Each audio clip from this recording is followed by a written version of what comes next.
जय श्री श्याम भक्तों अभी चल रहा है अधिक मास और आज हम अधिक मास का चौथे अध्याय का पाठ का स्मरण करेंगे। बोले विष्णु भगवान की जय, पुरुषोत्तम मास की जय। चौथा अध्याय। अधिक मास कहने लगा, हे नाथ,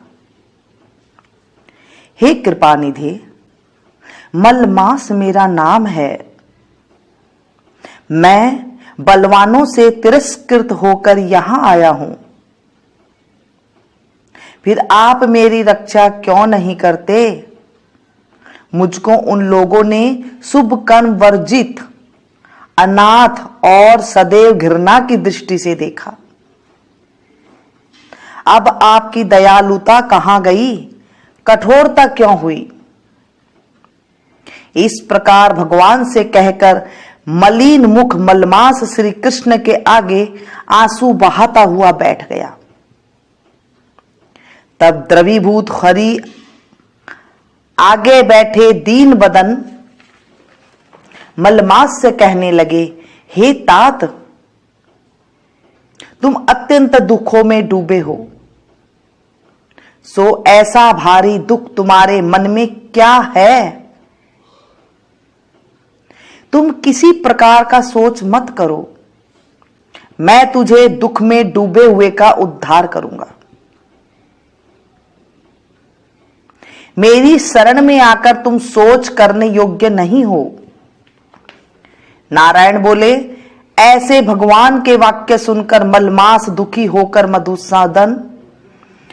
मधुसूदन भगवान से बोला, हे भगवान, आपको सब कुछ ज्ञात है, आपके बिना इस संसार में कुछ भी नहीं होता। हे भगवान, मेरे दुर्भाग्य की पीड़ा क्या आप नहीं जानते? तो भी हे नाथ, दुख रूपी फांस में फंसा हुआ, जैसा दुख किसी को न हुआ न देखा, सो आपसे कहता हूं, क्षण लव मुहूर्त पक्ष मास और दिन रात्रि अपने स्वामी की आज्ञा से सदा भय रहित होकर आनंद करते हैं, परंतु न मेरा कोई नाम है, न मेरा धर्म, न कोई मुझको आश्रय देने वाला है। इसी से सब देवताओं ने मेरा निरादार किया है और शुभ कर्मों में यह मलमास वर्जित है, ऐसा सभी अंध परंपरा से कहते हैं। इसलिए मैं मरना चाहता हूं, जीना नहीं चाहता। हे नारद जी, मैं मरूंगा, मैं मरूंगा, मैं मरूंगा, इस प्रकार बारंबार कह के मलमास शांत हो गया। बोले विष्णु भगवान की जय। नारद जी श्री नारायण से कहने लगे, पांचवा अध्याय।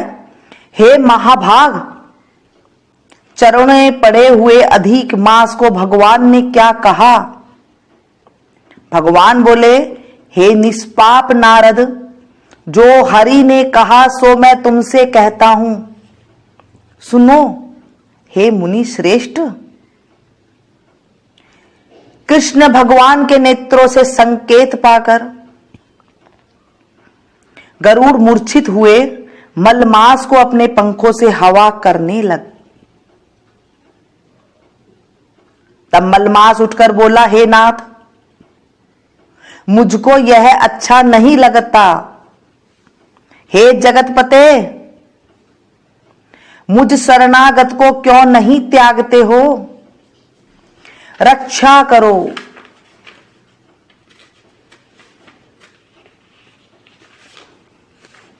इस प्रकार कांपते हुए और बारंबार कहते हुए मलमास से भगवान कहने लगे, हे वत्स, हे पुरुषोत्तम, मुझको तेरा दुख नहीं देखा जाता। तू सोच मत कर, उन योगियों को भी दुर्लभ ऐसे गोलोक में मेरे साथ चल, जहां गोपी गण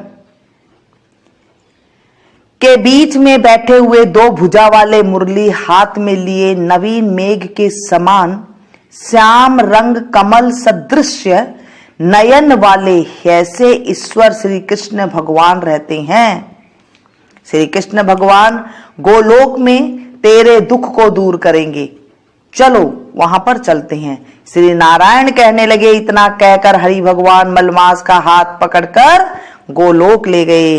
बोलिए कृष्ण भगवान की जय, विष्णु भगवान की जय, पुरुषोत्तम मास की जय। अधिक मास में गर्भ गीता का स्मरण जरूर करना चाहिए। इसे करने से हमारे जीवन में सुख, शांति, समृद्धि, ऐश्वर्य की वर्षा होती है। दुख, संकट आदि व्याधियां सारी दूर हो जाती है। तो चलिए गर्भ गीता का ज्ञान का हम स्मरण करते हैं। श्री कृष्ण भगवान जी का वचन है कि जो प्राणी इस गर्भ गीता का सद्भावना से विचार मनन करता है सो वह पुरुष फिर गर्भवास में नहीं आता है। अर्जुन कहते हैं, हे कृष्ण भगवान, यह प्राणी जो गर्भ विषय आता है सो किस दोष करके आता है? हे प्रभु जी, जब यह जन्मता है तब इसके जरा आदि रोग लगते हैं, फिर मृत्यु होती है। हे स्वामी, वह कौन सा कर्म है जिसके करने से प्राणी जन्म मरण से रहित हो जावे? श्री भगवान जी कहते हैं, हे अर्जुन, यह मनुष्य जो है सो अंधा व मूर्ख है, जो संसार के साथ प्रीति करता है। यह पदार्थ मैंने पाया है और वह मैं पाऊंगा, ऐसी चिंता में इस प्राणी के मन में उतरता ही नहीं। 8 पहर माया को ही मांगता है। इन बातों को करके बार बार जन्मता और मरता है। वह गर्भ विषय दुख पाता रहता है। अर्जुन कहते हैं, हे श्री कृष्ण भगवान, यह मन मस्त हाथी की नाई है, तृष्णा इसकी शक्ति है। यह मन तो 5 के वश में है, काम, क्रोध, लोभ, मोह और अहंकार। इन 5 को अहंकार बहुत बली है। सो कौन सा यत्न है जिसके मन से वश में हो जाए? श्री भगवान जी कहते हैं, हे अर्जुन, यह मन निश्चय ही हाथी की नाई है, तृष्णा इसकी शक्ति है। मन 5 के वश में है, अहंकार इनमें श्रेष्ठ है। हे अर्जुन, हाथी जैसे अंकुश कुंडा के वश में हो जाता है, वैसे ही मन रूपी हाथी को वश में करने के लिए ज्ञान रूपी अंकुश है। अहंकार करने से यह जीव नरक में पड़ता है। अर्जुन कहते हैं, हे भगवान जी, जो एक तुम्हारे नाम के लिए वन खंडों में फिरते हैं, एक बैरागी हुए हैं, एक धर्म करते हैं, इनको कैसे जाने सो वैष्णव्य है, वह कौन है? श्री भगवान जी कहते हैं, हे अर्जुन, एक मेरे ही नाम के लिए वनों में फिरते हैं, वे सन्यासी कहलाते हैं। एक सिर पर जटा बांधते हैं, एक अंग पर भस्म लगाते हैं, उनमें हम नहीं है, क्योंकि इनमें अहंकार है, इनमें मेरा दर्शन दुर्लभ है। अर्जुन कहते हैं, हे भगवान, वह कौन सा पाप है जिससे स्त्री की मृत्यु हो जाती है? वह कौन सा पाप है जिससे पुत्र मर जाते हैं? और नपुंसक कौन से पाप से हो जाते हैं? श्री भगवान जी कहते हैं, हे अर्जुन, जो किसी का कर्ज लेता है और देता नहीं है, इस पाप से औरत मरती है। और जो किसी को अमानत रखी हुई पचा लेता है, उसके पुत्र मर जाते हैं। जो किसी के कार्य किसी के गोचर पड़े हुए और वह जबानी कहे कि मैं तेरा कार्य सबसे पहले कर दूंगा, तब समय यहाँ पर उसका कार्य न करे, इस पाप से नपुंसक होता है। ये बड़े सबसे पाप है। अर्जुन कहते हैं, हे भगवान जी, कौन सा पाप से मनुष्य सदैव रोगी रहता है? किस पाप से गधे का जन्म पाता है? स्त्री का जन्म तथा टट्टू का जन्म क्यों कर पाता है? और बिल्ली का जन्म किस पाप से होता है? श्री भगवान जी कहते हैं, हे अर्जुन, जो भी मनुष्य कन्यादान करते हैं और इस दान के मूल्य लेते हैं, वह दोषी हैं। वे मनुष्य सदा रोगी रहते हैं। जो विषय विकार के वास्ते मदिरा पान करते हैं, वे टट्टू का जन्म पाते हैं।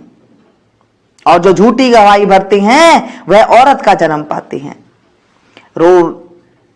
जो रसोई बना के पहले आप भोजन कर लेती है और पीछे परमेश्वर को अर्ध ध्यान करती है, तो वे बिल्ली का जन्म पाती है।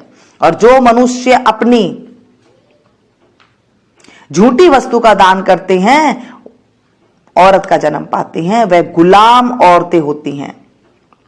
अर्जुन कहते हैं, हे भगवान जी, कई मनुष्यों को तुमने सुवर्ण दिया है, सो उन्होंने कौन सा पुण्य किया है। और कई मनुष्य को आपने हाथी घोड़ा रथ दिए हैं, उनने कौन सा पुण्य किया है। श्री भगवान जी कहते हैं, हे अर्जुन, जिन्होंने स्वर्ण दान किया है उनको घोड़े वाहन मिलते हैं, जो परमेश्वर के निमित्त कन्यादान करते हैं सो पुरुष जन्म पाते हैं। अर्जुन उवाच, हे भगवान, अर्जुन कहते हैं, हे भगवान, जिन पुरुषों के अंदर विचित्र देह है उन्होंने कौन सा पुण्य किया है। किसी किसी घर संपत्ति है, कोई विद्यमान है, उन्होंने कौन सा पुण्य किया है। श्री भगवान जी कहते हैं, हे अर्जुन, जिन्होंने अन्न दान किया है उनका सुंदर स्वरूप है, जिन्होंने विद्या दान किया है वे विद्यावान होते हैं, जिन्होंने संतों की सेवा की है वे पितृवान होते हैं, पुत्रवान होते हैं। अर्जुन कहते हैं, हे भगवान, किसी को धन से प्रीति है, कोई स्त्री से प्रीति करता है, इसका क्या कारण है, समझा कर कहिए। श्री भगवान जी कहते हैं, हे अर्जुन, धन और स्त्री सब नाश रूप है, मेरी भक्ति का नाश नहीं है। अर्जुन कहते हैं, हे भगवान जी, यह राजपाट किस धर्म के करने से मिलता है, विद्या कौन से धर्म करने से मिलती है। श्री भगवान जी कहते हैं, हे अर्जुन, प्राणी काशी में निष्काम भक्ति से तप करते हुए देह त्यागते हैं वे राजा होते हैं, और जो गुरु की सेवा करते हैं सो विद्यावान होते हैं। अर्जुन कहते हैं, हे भगवान जी, किसी को धन अचानक बिना किसी परिश्रम से मिलता है सो उन्होंने कौन सा पुण्य किया है। श्री भगवान जी कहते हैं, हे अर्जुन, जिन्होंने गुप्त दान किया है उनका धन अचानक मिलता है, जिसने परमेश्वर के कार्य और पराया कार्य संवारा है वे मनुष्य रोग से रहित होता है। अर्जुन कहते हैं, हे भगवान, कौन से पाप से अमली होते हैं और कौन से पाप से गूंगे होते हैं और कौन से पाप से कुष्ठी हो जाते हैं। श्री भगवान जी कहते हैं, हे अर्जुन, जो आदमी नीच कुल की स्त्री से गमन करते हैं सो अमली होते हैं, जो गुरु की विद्या पढ़कर मुकर जाते हैं सो गूंगे होते हैं, जिन्होंने गोघात किया है वे कुष्ठी होते हैं। अर्जुन कहते हैं, हे भगवान, जिस किसी पुरुष की देह में रक्त का विकार होता है वह किस पाप से होता है, और दरिद्र होते हैं वो किस खंड वायु होता है, और कोई अंधे होते हैं तो कोई पंगु होता है, सो कौन से पाप से रहित होते हैं। और कई स्त्रियां बाल विधवा हो जाती है, यह किस पाप से होता है। श्री भगवान जी कहते हैं, हे अर्जुन, जो सदा क्रोधवान रहते हैं उन्हें रक्त विकार होता है, जो मलिन रहते हैं सदा दरिद्री होते हैं, जो कुकर्मी ब्राह्मण को दान देते हैं उन्हें खंड वायु होता है, जो पराई स्त्री को नंगी देखते हैं, गुरु की पत्नी को कुदुष्टि करते हैं सो अंधे होते हैं। जिसने गुरु और ब्राह्मण को लात मारी हो सो लंगड़ा और पंगुला होता है, जो औरत अपने पति को छोड़कर पराया पुरुष के संग करती है सो वह बाल विधवा हो जाती है। अर्जुन कहते हैं, हे भगवान जी, तुम परब्रह्म हो, तुमको नमस्कार है। आगे मैं तुमको संबंधी जानता था, परंतु अब मैं ईश्वर रूप जानता हूं। हे परब्रह्म, गुरु दीक्षा कैसी होती है सो भी कृपा करके मुझको कहो। श्री भगवान जी कहते हैं, हे अर्जुन, तुम धन्य हो, तुम्हारे माता पिता भी धन्य हैं जिनके तुम ऐसे पुत्र हो। हे अर्जुन, सारे संसार का गुरु जगन्नाथ है, विद्या का गुरु काशी है, चारों वर्णों का गुरु सन्यासी है। सन्यासी उसको कहते हैं जिसने सबका त्याग करके मेरे विषय मन को लगाया है, सो ब्राह्मण जगत गुरु है। हे अर्जुन, यह बात ध्यान देकर सुनने की है। गुरु कैसा करे, जिसने सब इंद्रियां जीती हो, जिसको सब संसार ईश्वर में नजर आता हो और सब जगत से उदास हो। ऐसा गुरु करे जो परमेश्वर को जानने वाला हो और उस गुरु की पूजा सब तरह से करे। हे अर्जुन, जो गुरु का भक्त होता है और जो प्राणी गुरु के सन्मुख होकर भजन करते हैं उनका भजन करना सफल है। जो गुरु से विमुख है उनको सप्तग्रास मारे का पाप है। गुरु से विमुख प्राणी दर्शन करने योग्य नहीं होता है। जो गृहस्थी संसार में गुरु के बिना है चांडाल के समान है। जिस तरह मदिरा का भंडार है उसमें जो गंगा जल है जो अपवित्र है, इसी तरह गुरु से विमुख का भजन सदा अपवित्र होता है। उसके हाथ का देवता भी नहीं लेते हैं, उसके सब कर्म निष्फल है। कुकर, सूकर, गंधर्व, काक, ये सब की सब योनियां से बड़ी खोटी योनि है। इन सबसे वह मनुष्य खोटा है जो गुरु नहीं करता। गुरु बिना गति नहीं होती है, वह अवश्य नरक को जाएगा। गुरु दीक्षा बिना प्राणी के सब कर्म निष्फल होते हैं। हे अर्जुन, जैसे चारों वर्णों को मेरी भक्ति करना योग्य है, वैसे गुरु उधार के गुरु की भक्ति करना योग्य है। जैसे गंगा नदियों में उत्तम है, सब व्रतों में एकादशी का व्रत श्रेष्ठ है, वैसे ही हे अर्जुन शुभ कर्मों में गुरु सेवा उत्तम है। गुरु दीक्षा बिना प्राणी पशु योनि पाता है। जो धर्म भी करता है सो पशु योनि को फल भोगता है, 84 योनियों से भ्रमता रहता है। अर्जुन कहते हैं, हे श्री कृष्ण भगवान, गुरु दीक्षा क्या वस्तु है? श्री भगवान कहते हैं, हे अर्जुन, धन्य जन्म है उसका जिसने यह प्रश्न किया। तू धन्य है। गुरु दीक्षा के 2 अक्षर है, हरि ओम। इन अक्षरों को गुरु कहता है। यह चारों वर्णों को अपनाना श्रेष्ठ है। हे अर्जुन, जो गुरु की सेवा करता है उस पर मेरी प्रसन्नता है, वह 84 से छूट जाता है, जन्म मरण से रहित हो, नरक नहीं भोगता। जो प्राणी गुरु की सेवा नहीं करता है वह 3.5 करोड़ वर्ष तक नरक भोगता है। जो गुरु की सेवा करता है उसको कोई अश्वमेध यज्ञ के पुण्य का फल मिलता है। गुरु की सेवा मेरी सेवा है। हे अर्जुन, हमारे तुम्हारे संवाद को जो प्राणी पढ़ेगा और सुनेगा सो गर्भ के दुख से बचेगा, उनकी 84 कट जाएगी। इसी से इस पाठ का नाम गर्भ गीता है। श्री की भगवान कहते हैं, श्री कृष्ण भगवान जी के मुख से अर्जुन ने श्रवण किया है, गुरु दीक्षा लेना उत्तम कर्म है। उसका फल यह है कि नरक की 84 से जीव बच जाता है, भगवान बहुत प्रसन्न होती है। बोलिए विष्णु भगवान की जय, अधिक मास की जय, पुरुषोत्तम मास की जय। दोस्तों पसंद आई हो तो प्लीज एक लाइक जरूर दें। जब भी आप किसी को कथा सुनावे तब बहुत सारे लोग एक साथ सुने, ये आप जरूर देखें। जब आप किसी को ये शेयर करेंगे तो काफी सारे लोगों को एक साथ शेयर करें, ताकि आपको पुरुषोत्तम मास का घर बैठे ही फल मिल सके। क्योंकि जब हम किसी को सुनाते हैं तो भी हमें करोड़ों गुणों का फल मिलता है।